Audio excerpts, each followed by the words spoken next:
2pac Shakur was more than a rap or a hip-hop musician.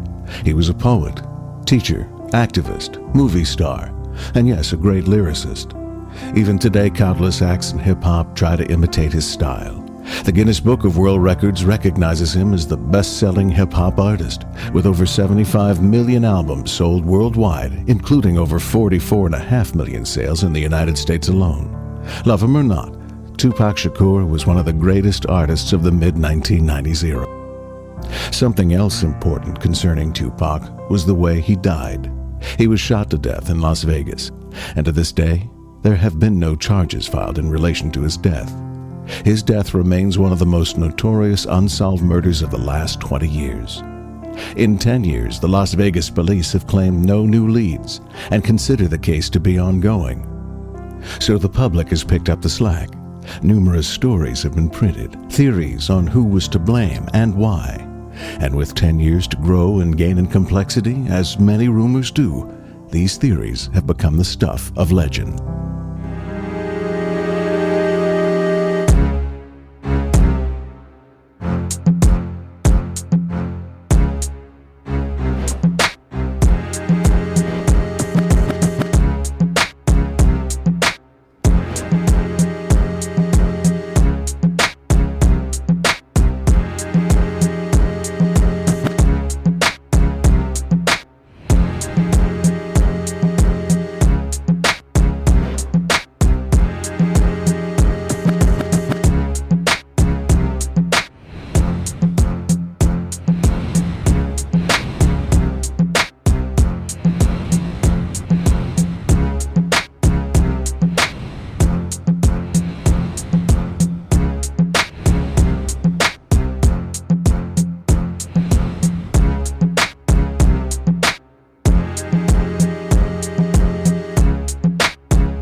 We have CSI today, Cold Case, NCSI, all of these crime scene investigation television shows that are on.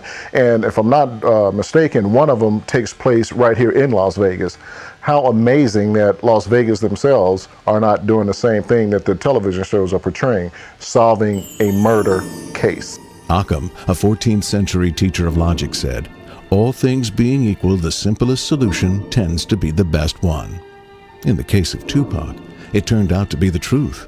Stories of civil wars in the gang community, lone gunmen, and vengeance of a friend all make for great writing and drama.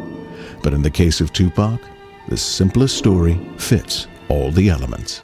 I'm coming forward with the information because someone asked me, and I was willing to tell them what I knew. No one in the past has ever asked me anything about 2pac, even though when you look at the MTV Music Award tapes, and when you look at his whole last week, you'll see me there. I was there in Vegas when he was shot. I was one of the first people to the hospital, but I was never interviewed by anyone. So I'm just coming forth now to set the record straight that some of the things that happened to 2pac, we need to check within death row before we start pointing the fingers at other people. Mike Allen is a former prosecuting attorney for Hamilton County, Ohio. He has also worked as a judge in the city of Cincinnati, an expert in the field of prosecution and witness testimony. Mike Allen has led one of the only successful prosecutions against the Roman Catholic Church for the molestation of children by priests. It is somewhat perplexing as to why a conspiracy case was not presented to the grand jury, because again, keep in mind, the standard at the grand jury level is probable cause. It's not proof beyond a reasonable doubt. Now a homicide detective living in Warren County, Ohio, Lieutenant Jeff Braley is also a police officer. Lieutenant Braley's experience comes with the military and federal law enforcement. The elements of an assassination cannot be discussed with just anyone. Lieutenant Braley agreed to help explain the elements involved. This type of planned killing has happened all over the world. We're about to see the most amazing pictures ever made. the assassination of King Alexander of Yugoslavia.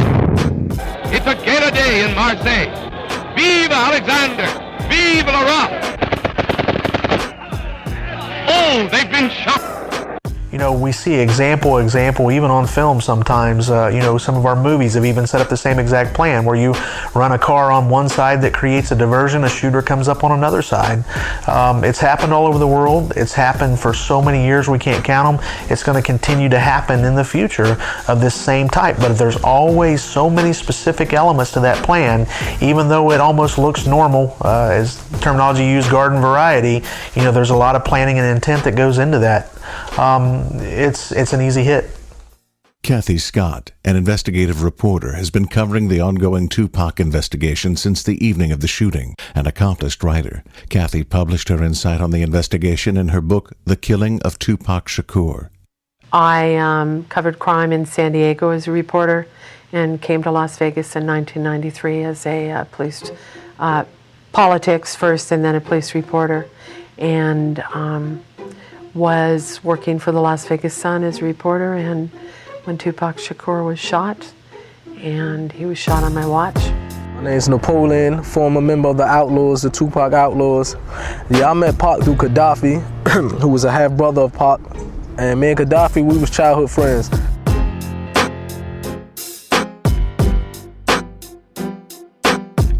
The guy could grab an audience, and he was becoming a spokesman for the black community. The guy could go into a room and light it up. He's got a huge fan base, and he will forever. And I think people want answers. I believe it was a planned killing. I don't believe that there's no way you could classify it as a random act of violence. You have all the elements in place that show that there was a plan there in place to eliminate this particular person. They're pretty good dudes if they pick that spot to do it with that kind of traffic. Brent Becker was one of the original homicide detectives working for the Las Vegas Police Department when a call came in regarding a shooting. That was a random opportunity. They happened to be there, and that's how it worked out. And just coincidentally, some gunman sticks his arm out of a white Cadillac and shoots the biggest rapper in America. Why didn't they shoot anybody else? Don Erath, retired LAPD investigator, lives not far from the West Valley Division of the LAPD, where the first hints of the notorious LAPD Rampart scandal started. Erath was first in the LAPD to be awarded the Los Angeles Police Department's Distinguished Service Award Medal. I see this as a typical assassination.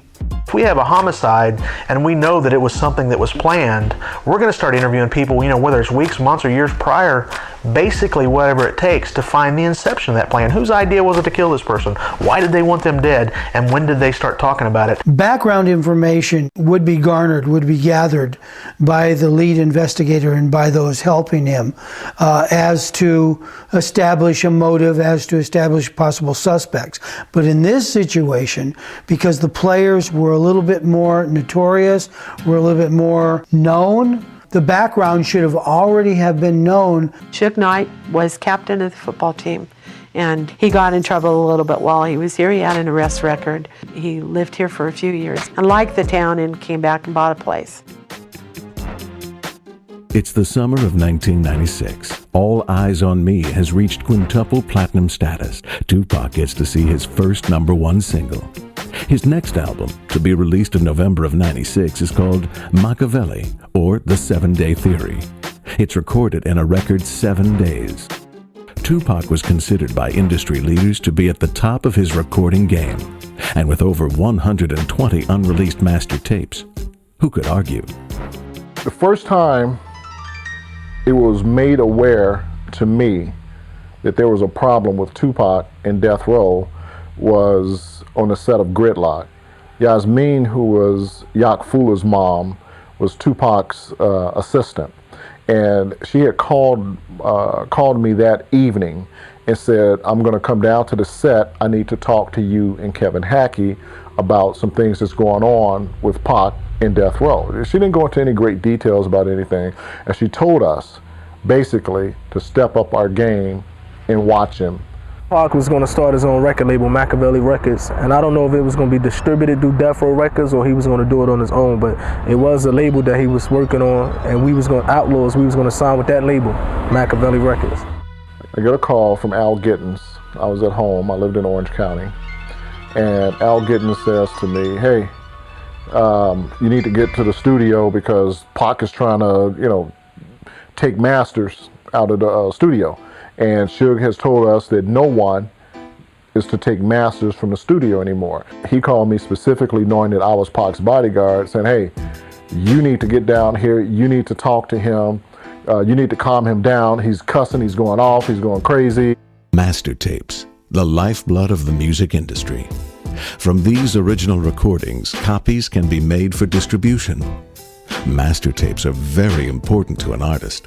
Control of the master tapes means control of the revenue they generate.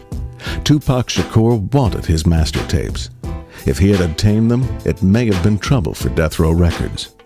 Recent court documents from artists who have sued Death Row in the last few years speak of a trend of Death Row holding on to master tapes. 2pac knew what he needed if he were to break away. The problem for Death Row may have been that these tapes were mortgaged. We know that Death Row had money loaned to them from Interscope. If those tapes, whose value is in the hundreds of millions of dollars, were removed from Death Row, it may have led to a break in the relationship between Death Row and Interscope. Even if we consider the royalties to be earned a secret worth lying for, consider this. At the time of his death, attorneys for Shakur's estate claim there was over $13 million owed to artists like Shakur for work already done. Not just the singer, but the technicians, board operators, musicians, all owed money. And Death Row had not paid them. It was before he went to New York that he was thinking about starting Machiavelli Records. No promises made to be broken. I might get hit by a car and go to jail. Oh, don't say that. Knight entrusted the protection of the artist to former and current police officers and fire department officials. Of course, not all of the police hired by Reggie Wright were model citizens. The arrests of David Mack and Rafael Perez showed a new level of corruption in the LA Police Department, and both were on Death Row's payroll. But not all of the bodyguards were corrupt, and surprisingly enough, not all of the bodyguards have been interviewed by Las Vegas police. I started working with Rightway Security in September of 1995. Yeah, I work with Rightway Security, not with Death Row Records, and Rightway was employed by Death Row Records. 96 is when I came on, I believe. It was either late 95, November, December, or early 96. I started working for Death Row back in 1994 and later became a bodyguard. Michael Moore was my replacement for Pac that weekend at the MTV Awards in New York. I was mostly a fill-in when I was guarding, with 2pac. Personally, I didn't like him. I was in a limo, me and 2pac, Outlaw Immortals. We were driving around in Harlem, and the radio came on with Snoop Dogg saying that he had no beef with New York, which sent Pac into a rage. And we immediately spun the limo around and we went back to the hotel to confront Snoop. We couldn't find him, but we found Mr. Knight. 2pac was displeased about what had happened, and Mr. Knight was very upset, and they got to yelling at each other back and forth. They confronted each other basically to a face-to-face. I did slide in between them and said, "Hey, you can't do this while I'm here, or I am gonna have to step out of the room." Normally, I am asked in every situation that I can remember while working with Death Row, when there was altercations, fights, where some type of discipline was going to be passed out during Death Row, I'm usually asked to step outside the room. But on this occasion, I think Mr. Knight had me stay for the safety of 2pac. I mean, that's the reason I was there, because I think Mr. Knight, with me not being there, he would have put his hands on him. He was that upset. They're going to be a great witness, because most of people in that position, they've been trained in that area. They have knowledge of safety procedures to keep someone safe, and they have a lot of good gut feelings about what could go wrong. And Pac's words were, I'm gonna cut out Machiavelli, and when I cut out Machiavelli, I'm the hell up out of here. You got your money, I don't want nothing else to do with Death Row, I'm out. That's how we left that day. There was all kinds of alleged baggage involved as far as Tupac wanting to leave Death Row Records. And he was screaming Machiavelli at the top of his lungs. That bodyguard that was pulled off is prime to the investigation. Not only the reasons for them being pulled off, but what led up to their being pulled off and what information days prior they were privy to. You don't discount that information. At the time in New York, I think we had just finished doing MTV, and he had to come back to LA, I think, to do a video. And he didn't want it to go because he was like uneasy about going. He said he didn't want it to go. Because he had told us that he was not going there with, his words, them sellout niggas. I was told by another one of our security guards that was a bodyguard that he had escorted Pac to the airplane as they were leaving New York.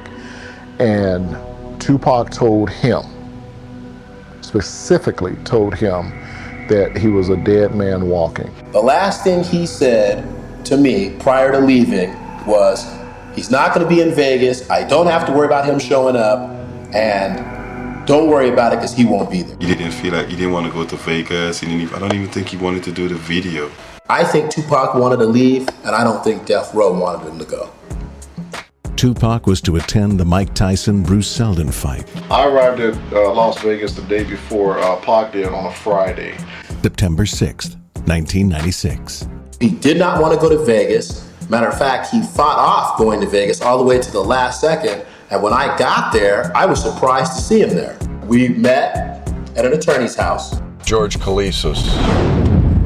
George Kalisis was the attorney for Club 662. Kalisis was a prominent attorney in Las Vegas, known for Clark County judges who owed him money.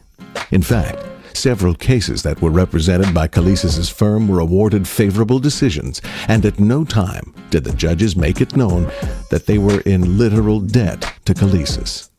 And on the subject of not knowing, it was a common conception that Knight owned Club 662 when he did not. Like many of the death row legends, this is also a lie. Reggie asked me to ride with him to the meeting. I was actually going to ride with Michael Moore.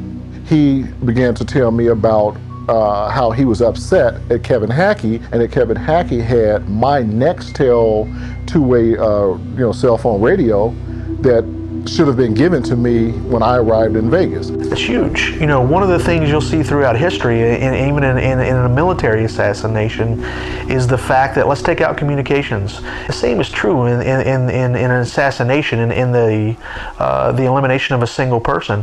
Let's make sure that they can't call for help. Let's make sure that they can't communicate with each other. If they're in trouble, why would we want them to be able to tell anyone what's actually going on? Ask somebody Chinese, if you're watching this tape, don't just say 2 egg rolls to go with hot sauce. Is that what this say? Niggas ain't Chinese, get Chinese letters like they been somewhere and shit. You ain't ever let the block, nigga. Let's isolate them, keep them away from their protection, take away their communication back to whoever can help them. Isolate that victim, you're going to have a more successful mission.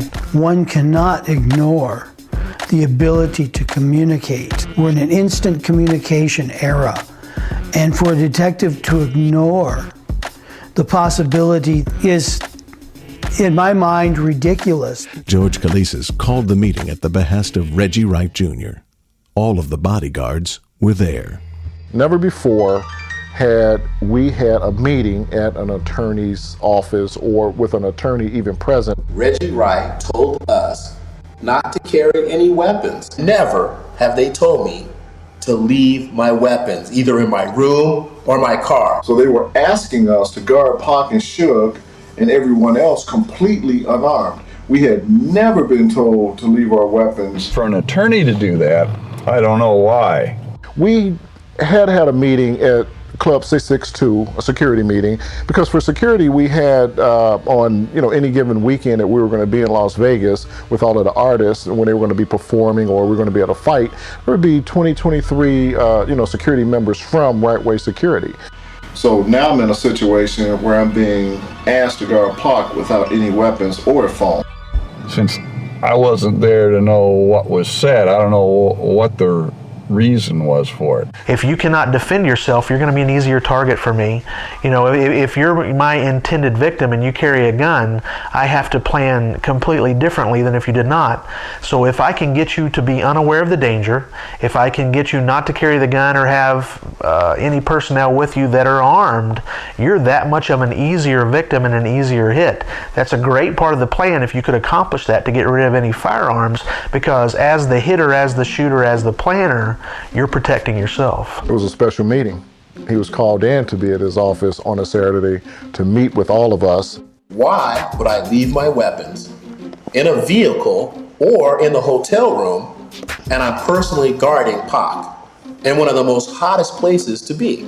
And what that's going to make it is a bodyguarding incident where you would be, only thing you would have on you is your person. And Michael Moore made the, biggest, hoorah about the weapons. I informed Reggie that I wasn't taking my weapon off for no one. My gun did not belong to Right Way. It was my personal gun, and I was going to carry it, and that's what I did. Metropolitan Police in Las Vegas were on Suge Knight's payroll that night, moonlighting. And I would think that those guys who were hired by Suge and were with him that night would have been interviewed by the police. But I mean, maybe they know something. Everywhere you went, there was like this tightness that nobody wanted to, it was almost like people were afraid to talk about the case. I mean, there was a weird sort of ring around the investigation that was tough to penetrate. I don't own, and none of the other bodyguards own, the security company. So when you're given a directive to do something, you have to follow it. And if you don't, possibly you could have, cost you your job. So if Reggie owns the security company and he tells us what we need to do, then we need to do it. I think maybe Pac became a little bit bigger on security once he fell in love with Frank Alexander. If I tell Frankie to call you and then you Frankie, say, is that what you said? Yeah. Frankie? Yeah, tell Frankie to call me. Frankie, you call me when she tells you to call me Frankie. Why? What's that? Frankie goes to Hollywood. Hey, yo, Frankie. Frankie! Yo, Frankie! How do you record this fool? Why? Y'all call him Frankie? Nah, we gonna call him Frankie. Only our family call us that. Call me that, shit forever now. What y'all call him? Frankie. Now we call him Frankie. Yo, Frankie, we got him, y'all. Frankie Knuckles. Frankie Knuckles up in this No, motherfucker. Frankie Knuckles. No, what I do wrong? What y'all call him? For real, straight up. For real. Frank. But now the E sound real extra, because Frank a little extra sexy and too sexy for some sleeves.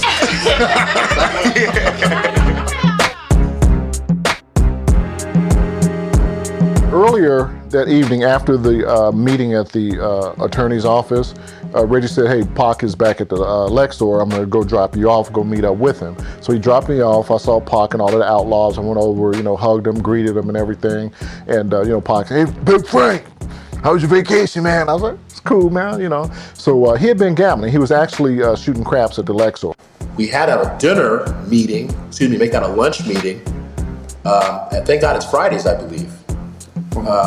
In Las Vegas, prior to the fight starting, and I was told that I'd be taken off Tupac's jury. You put Tupac at risk when you remove one bodyguard and say, hey Frank, you handle him. So for most of the day, all this went on, and Tupac did not have a clue that's what we were doing. I was a little upset that I was taken off of him, and I got into a little argument with Reggie Wright at lunch over it. He said, Mike, I'm putting Frank back on him, and I'm taking you back off. And I said, Reggie, that part doesn't make sense. Why not leave me and Frank on Tupac? And he said, Michael Moore, do what you're told. I'm gonna put you at Club 662, and you're gonna handle the security along with Al Giddens at the club. And, Pac is Pac. He said, hey, let's go. And we go, where are we going? He goes, we're gonna go over to the MGM. And I'm like, well, are we gonna get a cab or how are we gonna get over there? He goes, no, we're gonna walk over there. It's plenty of times he was alone without a bodyguard. We walked in the malls without bodyguards. Pac was that type of guy, He wasn't always relying on a bodyguard. He wasn't like that. I think the reason they removed me from Tupac, this was because I was one of the few people that wouldn't buy into not carrying your weapon. And during no part of that day did I take my weapon off. And Mr. Wright knew that. So they removed me off Tupac so there wouldn't be a weapon there. So Michael Moore, myself, and all of the outlaws with Tupac walked from the Lexor to the MGM. During our conversation on the way back from the MGM Grand, I explained to Tupac that Mr. Wright was taking me off of him earlier that day. He was a little upset. He made a couple phone calls. We get to the MGM, again, he goes to a crap table, and the MGM was a little bit, more crowded that evening while he was gambling. He was gambling, he was, winning, he was doing good, and Pac said to me, go over, call Reggie, and find out what time Suge wants to meet to go into the fight. Tupac asked me to go make the call. I didn't have a radio, I couldn't contact Reggie, so I had to go to a landline phone. So I go to call. As I went to call on a landline phone, I came back to the table, and they were all gone. During our conversation on the way back from the MGM Grand, I explained to Tupac that Mr. Wright was taking me off of him earlier that day. And I walked him all the way to his room. So I'm walking all over the MGM looking for him before I could even realize he isn't even in the building. And I explained he's a real impatient person. I walked him to his room, and my understanding was he was supposed to wait there till other security got to him. I get back over to the Lexor, and I'm looking all around for him. I'm on his phone, calling, trying to find him, and Pac walks up behind me. I'm like, Pac, where you been, man? I'm looking all over for you guys over to MGM. He's like, oh, we walked back over here. I was ready to go. So I went to my room, and that was actually the last. I didn't have no knowledge he was downstairs in the lobby until Frank Alexander called me and said, hey, Mike, why is Tupac down here? And I even believe on the phone, I explained to Frank, even then, I am not on Tupac. I kept trying to say that the only person that was assigned to Tupac at that time was Frank Alexander. We had an issue with our clothes. Me and Frank had on short pants that day. We needed to change our clothes to get into the right clothes for the fight. But there was some problems there because with me not really being on Tupac, the person who really needed to change his clothes was Frank. So I called Michael Moore on the house phone and said, hey, get back down here because Pac is, getting ready to want to, take off and everything, and he's upset about Reggie. Have you talked to Reggie? So we let Frank go change his clothes while I waited. Then Frank changed his clothes, came back and picked up on Pac, and then I went back to my room. To this day, I believe that Tupac was under the impression that I was going to be going to the MGM Grand with him. But that wasn't the case. When I went to my room, I knew in my heart I wasn't coming back because I had been instructed to go to Club 662, and that's what I did. He got a little upset because now that I think back on it, he said he's paying for this shit and that he is telling us where we're going. I remember him saying that real loud that day in the lobby, that I'm paying for you, you go where I say go. And then I said, Frank, you need to make a phone call to Reggie. And Pac said, Michael, come over to the MGM and meet us over there. Tupac even called Reggie and had Frank get in touch with Reggie to find out where Michael Moore was at. So the problem was festering, and I knew something wasn't right. So when I went to my hotel room, I told Tim Williams, something is not right here, Tim. What we have to do is find out what's going on. So I said, let me go downstairs and I'll change clothes and I'll work with Tupac until Reggie says something. Tim said, Mike, don't do it. He goes, you're gonna piss Reggie off, don't do it. I go, Tim, Frank's gonna need some help. He said, don't do it. Just get dressed and go to the club. I think Frank had no idea that I received them 4 phone calls prior to Tupac getting killed. While we were at the MGM out in the arena right there waiting to go in, I had the regular security escort us behind the line. 3 of the phone calls came from Mr. Wright, and 1 phone call came from Al Giddens, who was also head of 662 security. And I asked him, I go, Al, why are you calling my room at 8 10 after 8 if I'm not supposed to be there till 10? And his answer was, Reggie just called me and told me to call you. I said, well, don't call me no more. And then after that, all my phone calls came directly from Mr. Wright. You know, people saw Pac, they were, 2pac, that's 2pac, you know. And we're waiting for Michael Moore to show up. At that point in time, I had lost all communication with Michael Moore. I didn't know whether he was coming, what was going on, or anything. I think there was a reason for that. And I think the reason was making sure that no one carried a weapon. Pac was real antsy. He was like, where's Suge at? Where's Suge? How come Suge ain't here? You know, he's looking at it at the time and stuff, and it's getting closer for the fight to start at this point. People are going in. Well, we got down to the MGM, right in the front of it, right where the fight was at, and I was getting ready to get out of the car. I rode with Tim Williams over there. He goes, Mike, what are you doing? I said, Tim, I should just get out. Because if Reggie yells at me and I'm covering 2pac, how bad can that be? Well, at the last second, I decided to just stay in the car. I went to Club 662. 2pac and Alexander are alone in a crowd with no radio or weapon. I think this needs to be let out. To me, that's the beginning of our downfall. Suge got there with a couple of people that was with him, whoever it was that had the tickets, and we went in to the fight right as the national anthem was playing. 2pac was to attend the Mike Tyson-Bruce Seldon fight, Vegas's 22nd highest earning fight of all time. The Tyson fight ended in 109 seconds. Tyson won by a knockout. Again, when we talk about the shooters and everything else, you're going to talk about the defense of the shooter to escape after the hit. Now, that defense of that shooter doesn't take place just when the hit occurs. It takes place afterwards too. And if I can shift blame to someone else, put someone else in a place where they look like they had motive and they had opportunity to make this hit, and it takes the blame off of me, that adds to my defense. In April of 1996, I got a phone call from Reggie one day, and he was telling me that Trevon, one of the homeboys that hung around the studio, was one of Suge's guys, is what I call him, got into a altercation in the Lakewood Mall in California. And it was at a Foot Locker store. And he went into this Foot Locker, Orlando Anderson was in there, and Death Row, people from Death Row, the artists and all of the homeboy securities, whatever you want to call them, they wore this Death Row emblem of the guy in the electric chair. Everybody knows the emblem. Orlando Anderson went up to Trevon and snatched off his emblem, his chain, and they got into this fight into the Lakewood Mall. And they tore up this Foot Locker, where the store that they were in. One thing led to another. Ironically, in September, Orlando Anderson is the gentleman that 2pac got into the altercation with at the MGM.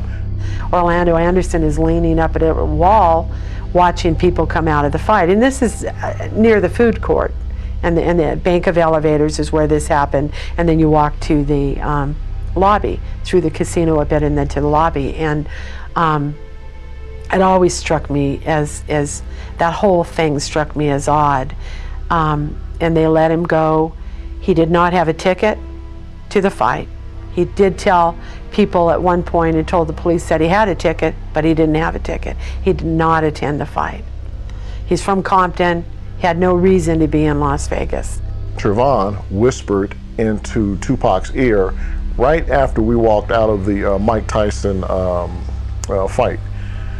And Pac took off running. I took off running behind him. The rest of the entourage ran behind us. Maybe that was a setup. I mean, he was standing there waiting and waiting for somebody. And then 2pac shows up and they start exchanging words with his entourage and everybody else. And they start stomping and yelling and doing their silly things. But it was odd that, I keep saying odd, but the whole thing is odd. And that's where the altercation, the fight broke out between 2pac and Orlando Anderson.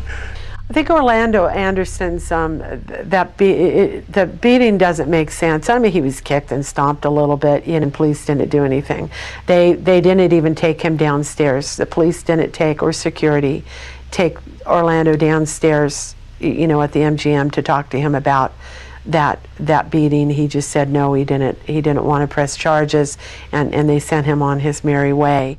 Now, I never knew who Orlando Anderson was. It's just kind of, funny, ironic, whatever you want to call it, that from April to September, why would Reggie have told me about Trayvon getting into this fight at the Foot Locker in Lakewood Mall with Orlando Anderson? And then here we are, a few months later, Pac gets into the same fight with Orlando Anderson at the MGM, and then everything just went from there. Detective Tim Brennan of the Compton Police Department was the first to bring Orlando Anderson's name to the front of the assassination. This affidavit, in support of a search warrant, specifies that Anderson was the likely shooter of SHAKUR. The shooting was in retaliation for the beating of Anderson at the MGM earlier that evening. Anderson's beating was, in turn, alleged payback for the Lakewood Mall fight that Reggie Wright told Alexander about some time earlier. And then everything just went from there. Planned out. I'm sure there were variations, but yeah, Orlando Anderson looks a little staged. It looks a little planned out. It all looks as if they were trying to find a killer they could point out afterward. Brennan testifies Trayvon is the person making the clearest and first claim that Anderson was the shooter. Trayvon is said to be telling people within hours of the shooting that Orlando Anderson is the one who shot 2pac. This is the same Trayvon who had the fight with Anderson in Lakewood, and the same one who instigated the fight at the MGM. If Trayvon's statement was to be believed by Brennan's affidavit, enough to justify the documentation of it, did Trayvon actually see Anderson in the car? The only way for Trayvon to have known that fact would have been to see the face of the shooter. So why wasn't he identified to police as an eyewitness? Whatever the case, in the face of the mounting physical evidence collected by Compton Police, Anderson is not charged. Was Orlando Anderson a patsy? He can't tell us. He was killed 2 years later, claiming his innocence to the death. Later, it's learned that Trayvon was in the car that pinned 2pac's car from the left side on the street, blocking any escape when the shooting occurred. They're setting someone else to take up the blame for their action. That's also a very ingenious part of the plan to be able to do that, is the fact that now not only can I take out my intended victim, but I can make it look like somebody else had the same motive and opportunity to do the same act. And why go to all that trouble to stage this kind of event? Certainly Anderson could have been dealt with more discreetly. Knight went to prison over a beating, a parole violation. But in the poker game of crime, 9 years beats life. It also plays toward setting up the final alibi and cover story.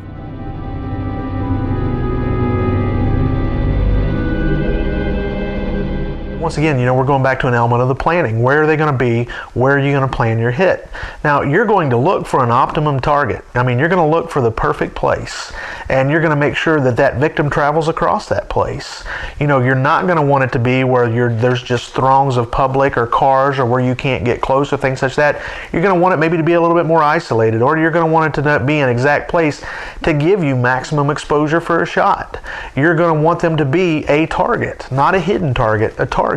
And if you can get them to a spot or crossing a path where you already have people in place, your plan's going to fall into place, so to speak, and you're going to have that shot availability to you. Keep in mind, where the actual shooting happened isn't as full of pedestrian traffic as it would be out on the strip. The shooting happened off the strip. A lot of people think it was right on the main drag, and it wasn't. And you don't have the foot traffic where this happened that you do where people cruise. The strip is going to be crazy, but it's actually stop and go. You can't go fast on the strip on a Saturday fight night. So you're going to hit the strip from the backside, coming up near Mandela Bay from the south end and driving up that way. You hang a ride on Koval and boom, you're about out of hell and gone and off the radar. That street, actually, Koval Lane, is dark at night. You've got to know where they're at, where they're going to be, who they're going to be surrounded by. You're going to have a way to get that type of information. An innocent individual that comes in to protect someone, and he's totally set up. His communications are denied, his weapons are denied. Frank was set up. We went to Suge Knight's home first. Suge changed clothes. After that, we're driving back from where he lived at in Green Valley in Las Vegas. We're going down Las Vegas Boulevard. Another crucial part of your planning is going to be whether or not your victim is aware that he's in danger. If your victim is aware that he's in danger, he's going to make sure that his defense perimeter is there, that his defense is in place. If he's not aware that he's in danger, his guard's going to be let down a little. As we're going down the strip, just before we got to Tropicana, a couple of bicycle cops stopped Suge. He opened up his trunk and there was nothing in there. It was a brand new car. He got back in the car. We proceeded to go down to Flamingo. We turned right on Flamingo. As we turned right and we're sitting at the light on Flamingo of Flamingo and Koval, the white Cadillac then pulled up and the arm came out and fired the rounds from the back of the BMW into the side of the BMW, hitting 2pac. Well, looking at the diagram and considering that we have a stoplight and we have an entourage, which is not good for security. I would say that if this car were not in the lead car, that would still give the middle car an avenue of escape. Then you have the car with the person in it, and then you have their backup. What also I see is this car in the left-hand turn lane, or to the left of the entourage. Obviously, there was talk about 4 young ladies in a car and that were talked to. Again, they were evasive. They didn't want to say anything much at the time. This appears to be blocking the middle car from pulling over in case of emergency or case of accident. But I'll tell you what, this happens all the time in the Middle East, and this is typical of your assassinations in Colombia, your assassinations in some other countries, to where the car targeted is blocked in from going left because the other car that pulls up to the right completes the quadrant, completes the silhouette of blocking the middle car in. There's no place for the middle car to go. The middle car is blocked in by the lead car, is blocked in by the car to the left, and is finally blocked in by the right car, which appears to be the shooter in this incident. When I saw the white Cadillac pulling up to 2pac and Suge, I mean, it was no different than any other car that was going to come up to a red light and, stop. Only thing different about the Cadillac pulling up is that I noticed that it was getting a little bit closer to the car. No alarm, because there was, other cars pulling up to him and, 2pac, the groupie kind of situation. It's obvious that its intent is to block the middle car from going forward, this car from left, and then finally the shooter to the right. It was sitting duck. Sitting duck. Sitting duck.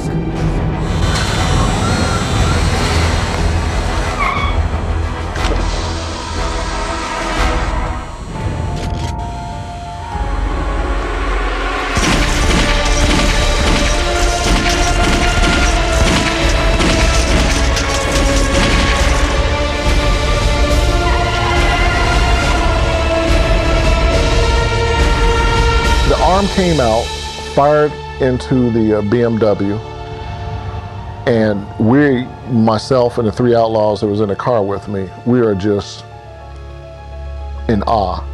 And it looked as if everything was in slow motion. I mean, as clear as me sitting here right now talking about it, my memory will always remember. And the way I visioned it was in slow motion, even still now.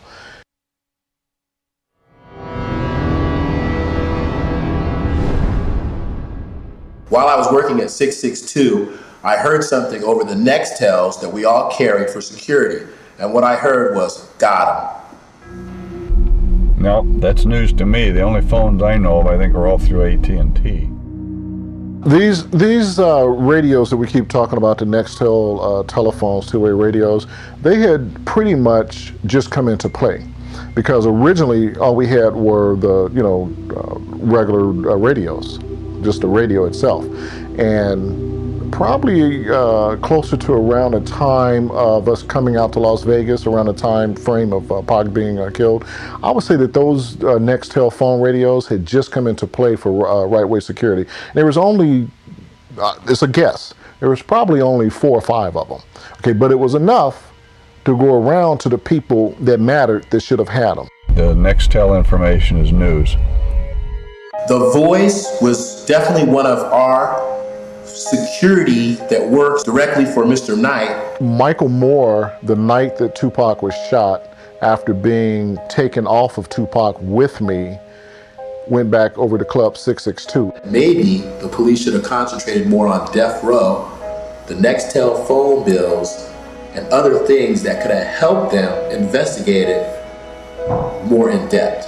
I would definitely look more at death row than I would look at Mr. Anderson. And that's from what I've gathered when I was at New York, what I heard Pac tell Suge Knight, and what I heard over that radio that night after the shots were fired. They got word that 2pac and Suge had been shot.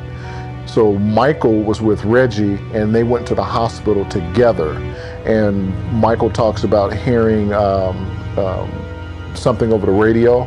Well, he would have heard it over Reggie's radio because he wouldn't have had a radio that night. Right before me and Mr. Wright got in the vehicle to go get to the hospital, someone else came on the radio and said, "Hey, don't say nothing over the radio."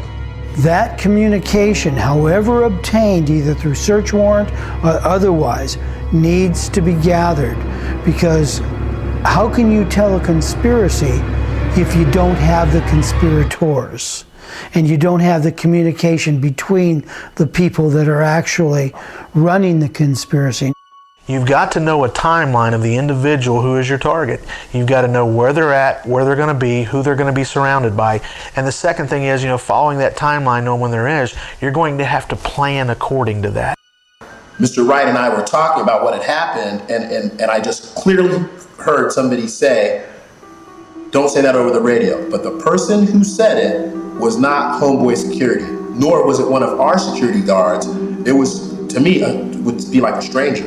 Someone, and the person that said that was Caucasian, definitely not African American. Nextel sold a push-to-talk feature, which was essentially a walkie-talkie over a cell phone line. With it, conversations could be transmitted via speakerphone. This was how Moore heard the conversation on Wright's cell phone. But was this a random broadcast meant for a wider audience, with Moore and Wright only passive listeners? That's possible now. But what about in 1996? We asked the Sprint Nextel Corporation to comment on the ability to communicate with a group on the push-to-talk feature. My name is Jack Flans. I'm a communications manager for Sprint Nextel. Group talk for the push-to-talk product was not available in 1996 as it is now. So if a Nextel radio broadcast had to be a point-to-point conversation, and Moore hears the message over Wright's Nextel, then only one conclusion remains. Someone with immediate knowledge of the kill called Wright directly. Right after the car sped off, I jumped out of the car and I ran up to the back of the BMW. As I was approaching the BMW, as I got about to the trunk, the car did a U-turn. There's absolutely no way I thought that car was moving, because with all of the rounds that went through that car, they were dead. One of the other elements of planning that's sometimes used and sometimes not is, how can we cover up the hit itself? Can we make this look like an accident, or can we make this look like a random act? Because the best thing an assassin can do is to make it look like it was a random act of violence, that it was not an assassination at all. When the car did a U-turn, the other cars that was with us in the entourage, the car that was in front of Suge and the car that was next to Suge, all did a U-turn. 2 bike cops who were in the parking garage right above, on the second floor of the parking garage above the shooting, hear bang, bang, bang.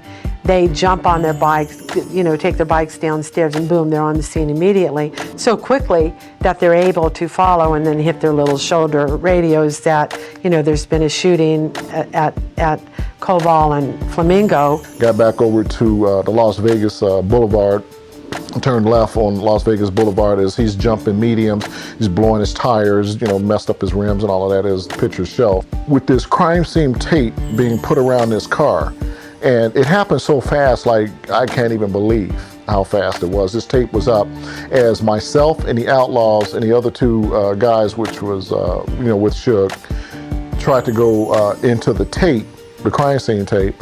We were told not to, and they, at that point in time, put us down on the curb, put us down in a prone position.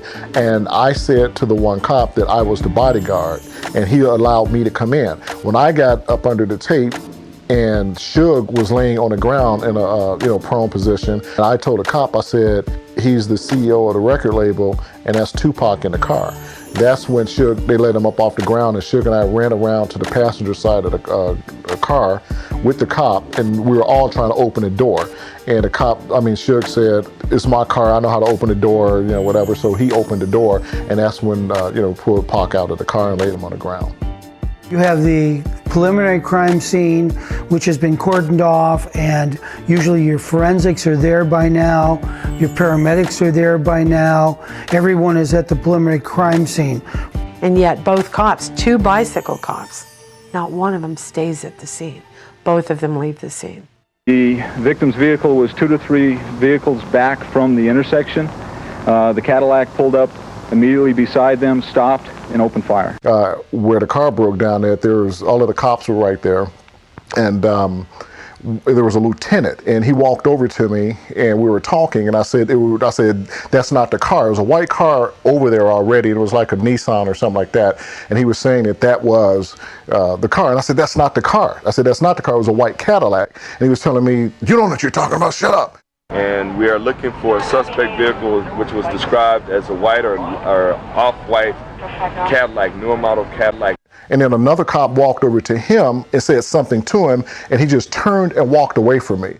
It amazes me that when we have professional bodyguards as part of this entourage, that they can't even give us an accurate description of the vehicle. Kevin Manning from Las Vegas PD, he said that no bodyguard could accurately give a description of the white Cadillac. Well, I am the one that said that there was a white Cadillac. So right now it appears that the gunshots were fired from the suspect vehicle only, again, which is described as a white or light colored newer Cadillac. Suspect vehicles that have left the scene at a high rate of speed that would draw attention to them.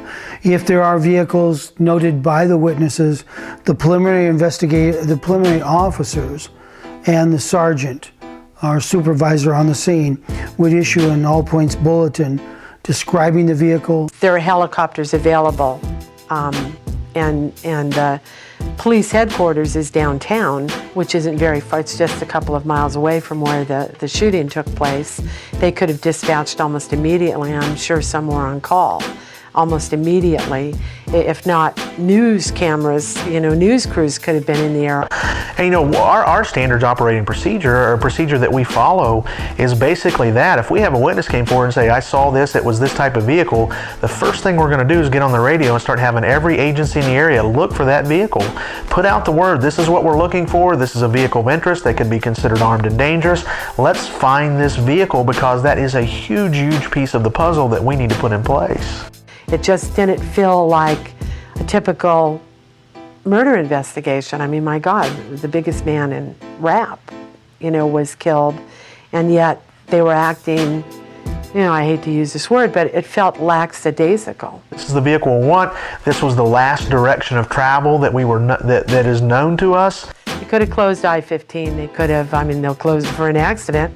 Not even leave a small accident, not even leave a lane open for motorists. So it's not like they're worried about the motorist. They could have closed I-15, they could have closed the strip, they could have walled the place off. You had Nevada Highway Patrolmen on extra duty. You had Metro Police on overtime working. It's a Tyson fight. And being intent on looking for that particular vehicle, on sitting on the side of the road, waiting for that vehicle to drive past them.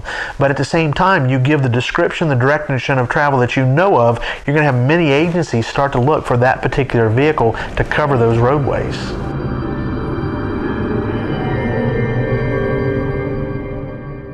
At state line, the Nevada Highway Patrol has an office that's manned. And so all they would have to do is radio 30 to 40 minutes away That's how long it would take to get to the state line. They could have roadblocked that thing so fast it wouldn't have been funny. Man, I don't think the police really care, to be honest with you. I don't think nobody really cares. Las Vegas Metropolitan Police also has a sub-office at the airport. So the airport police, Metro Police, already on the scene at the airport, could have been on alert for, you know, the shooter coming out of there too. Whether it's some type of diversion tactic to take their attention away, to let them drop their guard for a moment, up into the point of how you're going to get out there after the hit. Now, them looking for the Cadillac and doing the things that they should have done to find that Cadillac, obviously they weren't fast enough and didn't get, you know, to finding it because it was never found. Compton police claim to have identified this Cadillac as the shooter's vehicle.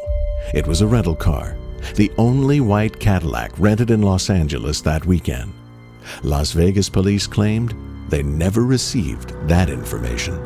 Because obviously, you gotta understand, I came into this cold. In fact, I was woke up to go do the investigation. The protocol for the preliminary investigators at a crime scene are to gather as many witnesses as possible.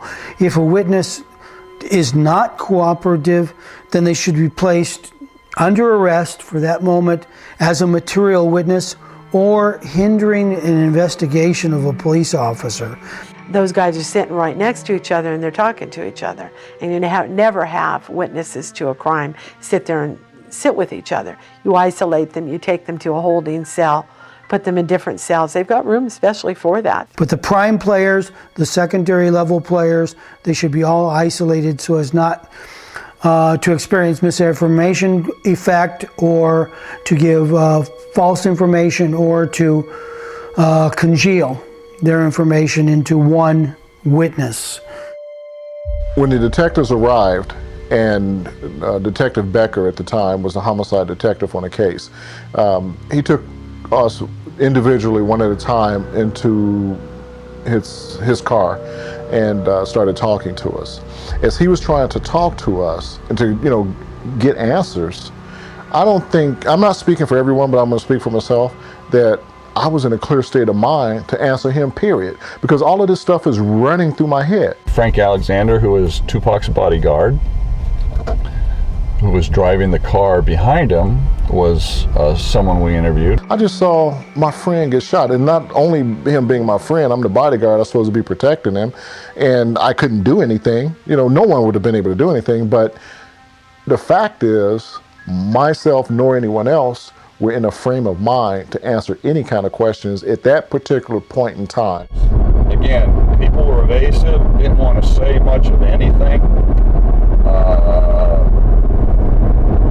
I mean, they didn't see anything. They aren't going to, you know, they aren't telling us everything that they know. And it was basically the police talking as if they were at the mercy of the people who were witnesses to the case. That, oh well, they won't talk to us, so, and Suge Knight won't talk to us, we haven't talked to him yet, he won't return our calls. I was never interviewed by any of the police agencies, the FBI, nor Las Vegas PD, and I found that to be a little strange because for the last week, I was with 2pac, and I didn't get a single question from anyone about what I thought, what my theory was on what happened, nor about the Nextel phones where I had heard the conversation that said, got him. No interviews. This is my first any kind of interview. It was the DA's office, but no, any other federal agencies, no. These people should be isolated and transported, whether they wanted to or not, to the police station because they're material witnesses. He's going to have to make some very difficult choices. One of those difficult choices, does he want to put his freedom on the line not to cooperate? In other words, are we going to have to take him into custody for obstructing an investigation? We're going to need to take him back and do what we need to do to interview him. Bodyguards, because of their association and close association to whom they're guarding, you know, they're privy to things being said, things being seen that they may normally keep to themselves, but in this situation could actually lead to an identification of a suspect or suspects. So bodyguards are a prime source of information. So I don't know how you can say, how the police can say that that's not cooperation when they weren't even approached. They're just sitting in the waiting room. And if they're willing to give information, then a detective who neglects going for that information is losing a lot of valuable leads in this type of investigation. I was there in Vegas when he was shot. It doesn't matter whether you're bodyguards or you're a housemaid or you're a butler, you're privy to information, which is crucial, and you may keep it to yourself, but at a certain juncture, these things become paramount, these things become crucial. The conversations that are overheard, the conversations that are had, need to come forward. Because this was the first time I ever dealt with any kind of music industry case like this, and it was a learning curve for me as far as how everything was done, and it was very confusing to me how things were kind of just done haphazardly.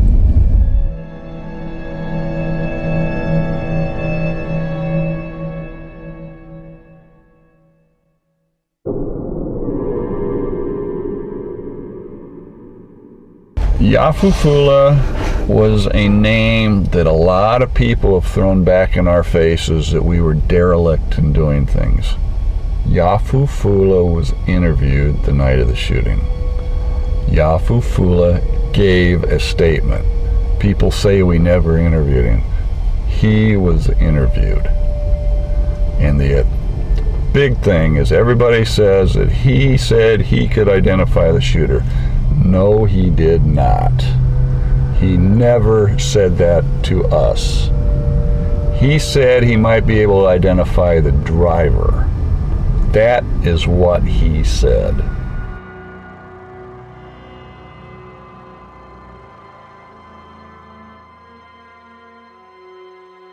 We tried to re-interview him. The problem was, this is a big country. People go wherever, you know, we don't have tracking devices on them. So we have to depend on people that we know we can get in touch with to try and reach out to them.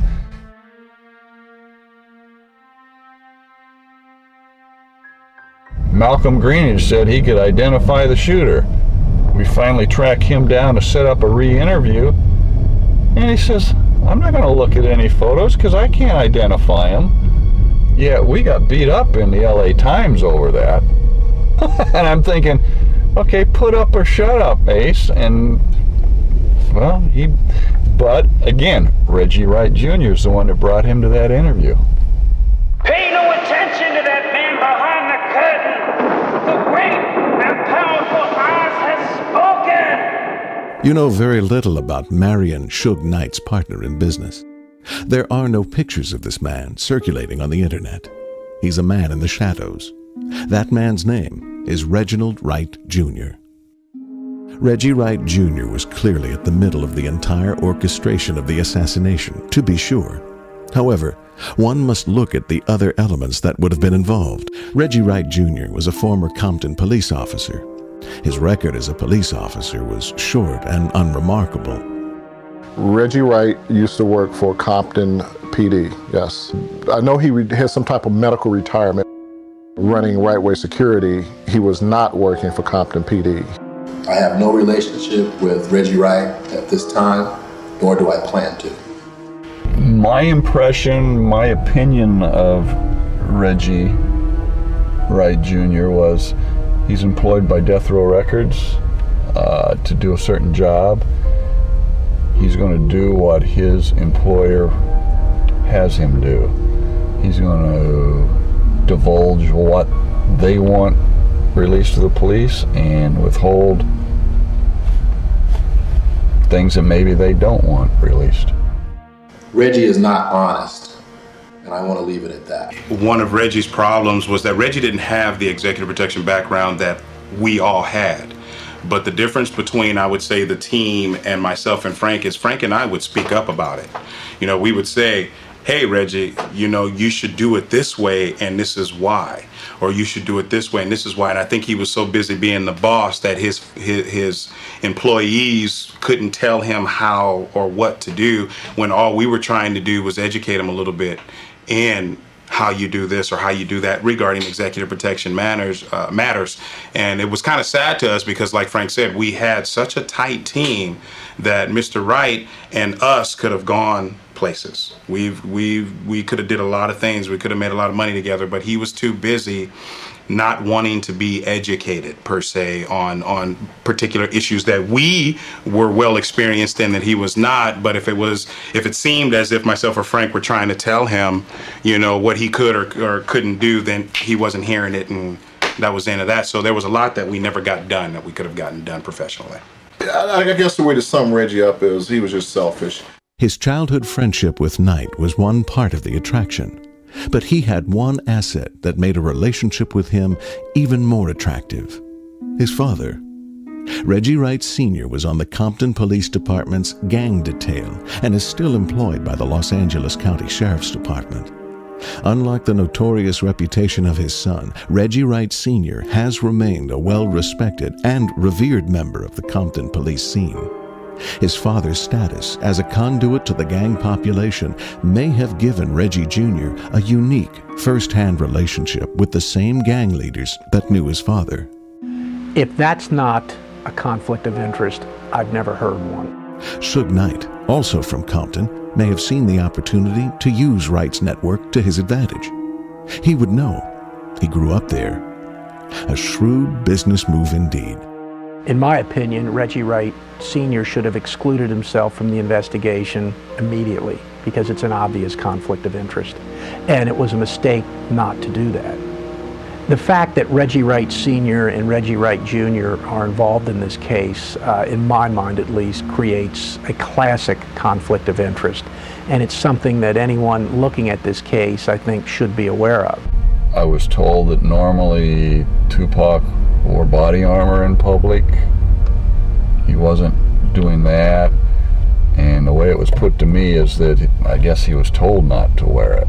Now, I don't know why. Could Reggie Wright make that sort of call and use death row resources for that effort?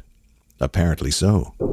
In these court documents, we learn that Wright was not only the acting general manager for death row, but was also agent of record for death row records. You're suing a corporation, at least in the state of Ohio, and I think just about every other jurisdiction, you have to have some person to serve process on, and that person, again, in the state of Ohio, is someone that's designated, and the record is on file at the Secretary of State's office as to the person who the service would be placed upon.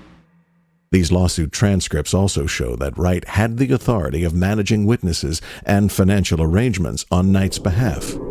We also know that Wright had the off-duty police departments of Los Angeles, Compton, and Las Vegas at his disposal. If this seems to be a lot of responsibility and power, consider the fact that Wright was in charge of security for death row's most valuable asset at the time. SHAKUR was killed while Wright was in charge, and he was given a promotion when most security agents would not have a job. Or was he always in charge, just under Suge Knight? We now know that Reggie lied to Knight, including what happened that night and his own instruction. But I'm going to add something to that. We were also instructed to lie by Reggie Wright to Suge. And the reason we were instructed to lie was because Reggie Wright told us not to carry any weapons. Suge called a meeting, and all the artists were instructed to come to this meeting, and certain security was invited, and I happened to be one of them.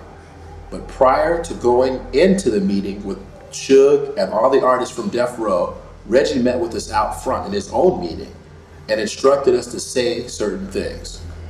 And when I got into the meeting, it was a meeting the meeting was basically about what happened. And the artists were drilling security about what methods we had used and what were some of our tactics. At that time, Suge wasn't even aware that I was still doing security. Reggie had taken me to another job that he was doing at a church securing a church up in Inglewood from 6 a.m. to 6 p.m. I looked around and no one said it. No one was speaking up for security. So I seen it was more, and I've been in these type of meetings before, even at the fire station. It's almost like similar to a political type meeting of far the higher, of what was going on. So I was one of the few people that spoke up and said, wait a minute, we were instructed not to carry weapons. And none of the artists knew that. They didn't know we were instructed not to carry weapons that day. And it looked like Reggie wasn't going to say that information to them. So I spoke up and said, no, we were instructed not to carry weapons that day. And that's why no one in security, with probably up to the exception of me, had a weapon. So Suge wasn't even aware that I was still working with Right Way. I remember Michael asking me, or telling me that Reggie had told Suge that I was no longer working with Right Way Security. And I would have wondered what he would have done or how he would have felt to have known that I was still working for Right Way all the way up until the end of November. The fact that Reggie Wright Sr. is a police lieutenant who apparently was involved in this case is the father of Reggie Wright Jr., who, as I understand it, was the head of security for Death Row Records, creates a huge conflict of interest. And the fact that that the elder, Mr. Wright, is referred to in the affidavit for the search warrant, I think in some ways would taint that search warrant. At a minimum, it should have been brought out in the body of that affidavit for the search warrant, the relationship between the parties. It would have been helpful for the judge reviewing that application or affidavit for a search warrant to know that. The greatest lie the devil ever told was he doesn't exist.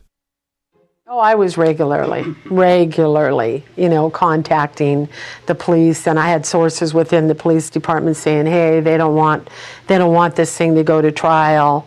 All these gangster rappers would come to town. It would be bad publicity for Metro, and for the city, it would be bad for tourism. And I guess justice, comes second to tourism. But at least that's what I was being told from within, and these are sources, But basically, it was buttoned up at the police department. They would talk to me, but they would tell me nothing.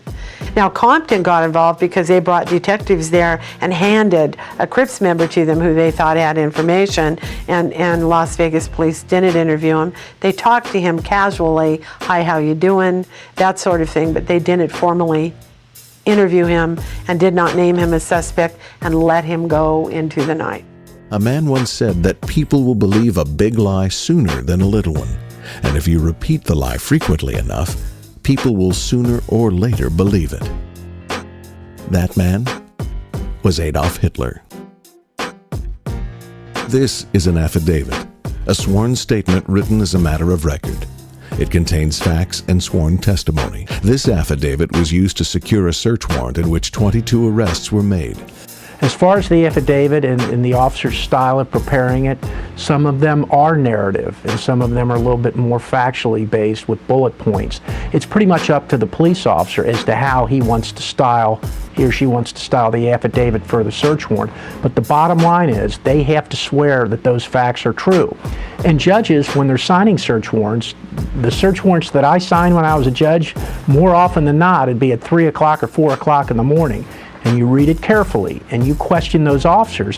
But at the end of the day, the judge signing that search warrant, yeah, he's got to trust the officer. He's got to trust that what's contained in the affidavit is correct, and what's contained in the affidavit is truthful. And if at some point down the road it's found to be not truthful or not correct, the fruits of that search that was born from the affidavit and the search warrant can be suppressed. It began before dawn. The crime sweep involved 300 officers, 10 agencies, including the FBI, at more than 37 locations in the Compton, Linwood, and Long Beach areas. Compton police say the arrests were for local crimes in connection with 12 shootings that occurred in the city of Compton that resulted in 3 deaths. But officers did reveal there could be a link to the murder of rapper 2pac Shakur. Our investigation revealed that some of the motivation for the shootings that occurred in Compton may be in retaliation for the events that transpired in Las Vegas. In this affidavit, 2 important myths are spawned: the Orlando Anderson shooter myth and the East Coast-West Coast myth. This affidavit relies heavily on the statements of confidential informants, who can neither be named nor verified as to their existence. Police often use informants to help investigations move, but informant information can be considered unreliable. Many times in search warrants, police officers are relying on confidential and what they refer to as reliable informants.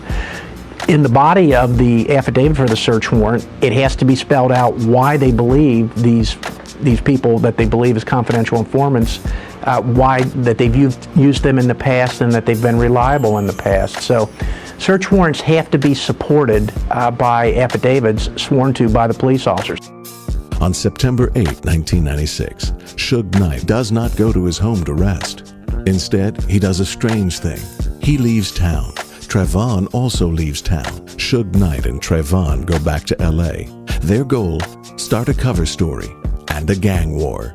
Unless the story's written to try to get, if somebody else is driving it, someone who's behind the murder is driving the story and feeding this over to the LA Times to steer the investigation in another direction. It wasn't only the Compton police that were interested in the identity of Anderson. Somehow, Anderson was pegged by someone to not only be the shooter, but a shooter with rival gang affiliations different from that of Shakur and Death Row. This caused a gang conflict to flare right after the shooting. 5 people died and 11 others were wounded in shootings, all started by a rumor. On September 11, 1996, Knight returns to Las Vegas, but not without Compton police, recovering a mysterious duffel bag with Southwest Airlines tags on it, some guns, and a box of .40 caliber shells. The bag did not belong to Orlando Anderson, and it takes a bit of logic jumping to make any connection to Anderson at all, save the unknown and unverifiable confidential informants. Prosecuting cases where confidential informants are involved is always a difficult process because courts will bend over backwards, judges will bend over backwards to protect the identity of those informants. In some cases, on a specified showing, the identity of the informant can be revealed, but informants, whether you agree with the concept of using them or not, are, in this day and age, a very big part of the system, and judges will bend over backwards to protect their identity so police officers can use them in the future. But from a prosecutor's point of view, it can be problematic. Brennan goes on to mention that on September 16, 1996, there was a meeting between Compton police and Las Vegas detectives. Eager to share what they have found and their likely suspect, they learn that a .40 caliber shell was found at the shooting scene. They also learn that the weapon was thought to be a Glock. Within 3 days, Compton PD wins the informant lottery, finding an informant who just so happens to know that Orlando Anderson had a Glock 40. Now remember, there was no mention of a Glock in the cache of weapons recovered from that mysterious duffel bag.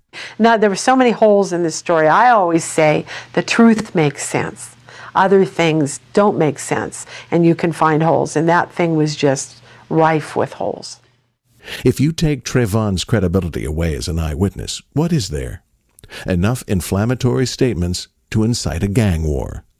With enough disinformation, the waters were decidedly muddy, giving Knight a great cover story to use when he returned to Vegas to meet with the detectives.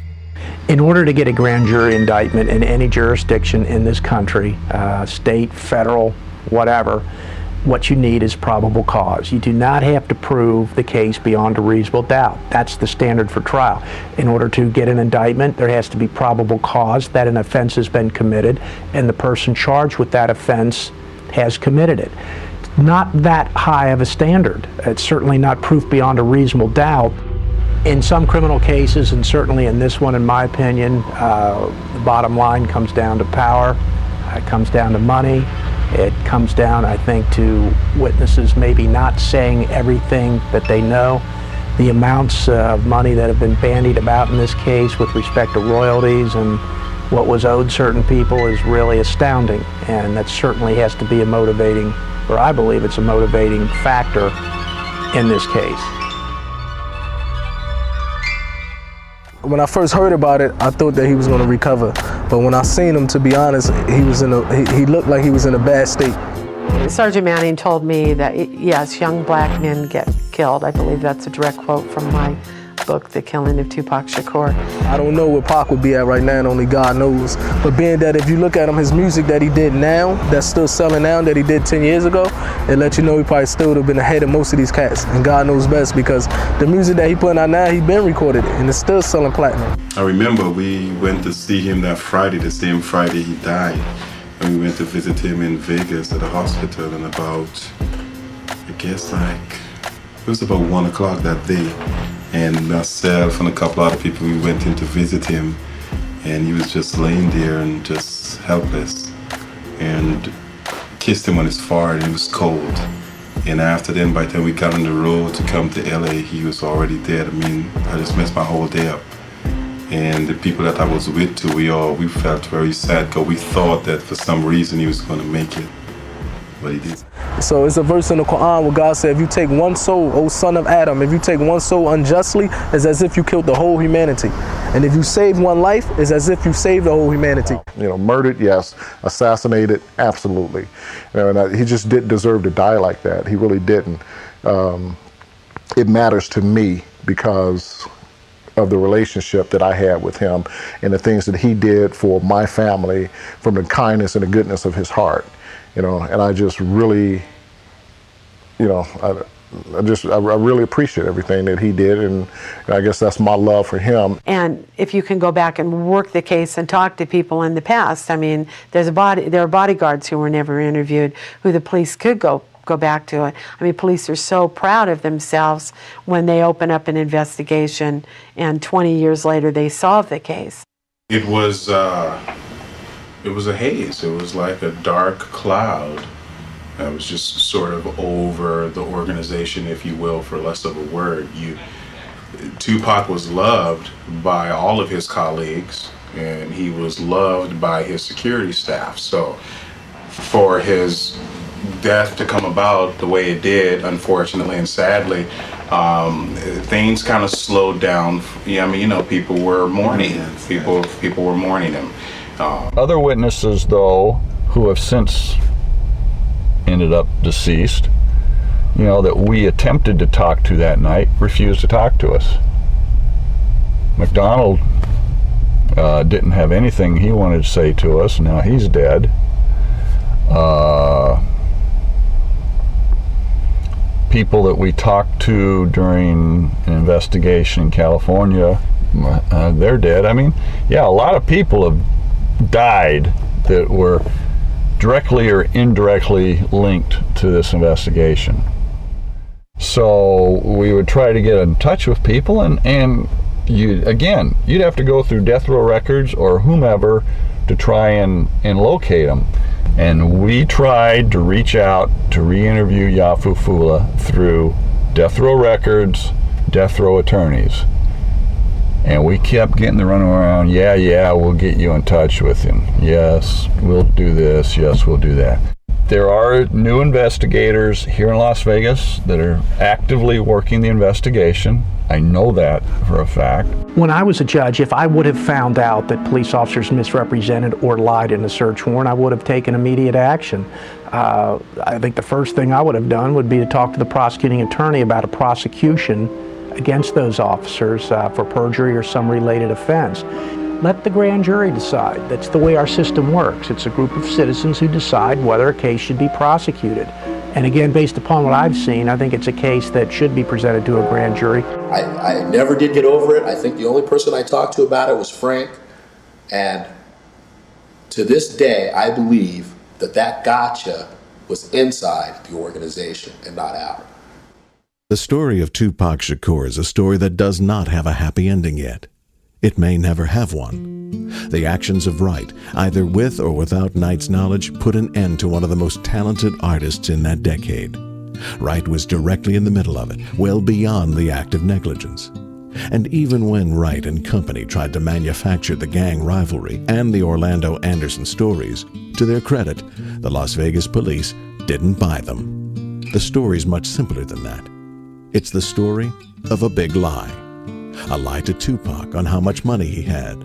A lie to the public on who killed 2pac. And a lie as to who's responsible for the death of 2pac. The man behind the curtain. But in my death, because we all are going to die, and that's the facts of life, when I stand before God, I believe that our lives are replayed for us.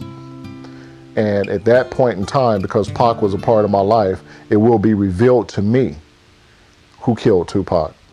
New witnesses and facts have been put forth. These facts were offered to media and to the Vegas Police Department. Both refused them. It's now your turn. No matter what you believed about this man, no human being deserved what happened. We hope you'll ask for those who care to get involved and help put this matter to justice. Or let this be your child.